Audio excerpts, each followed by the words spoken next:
अस्सलामु अलैकुम वरहमतुल्लाहि वबरकातुहू। 27 नंबर हदीस, दुनिया सिजनुल मोमिन व जन्नतुल काफिर। दुनिया मोमिन के लिए कैद खाना और काफिर के लिए जन्नत है।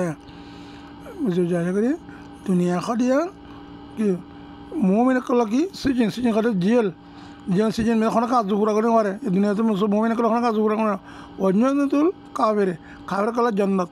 मोमिन मन मत साई नवारे मन खाई नवारे मन माती नवारे हर का पाबंदी आसे शरीयतर किन्तु जन्नत करिया नहीं जन्नत आवाजत के आजारे नवाजत जन्नत करिया एंकर कोनो किस्म में की तकलीफ नहीं है ना।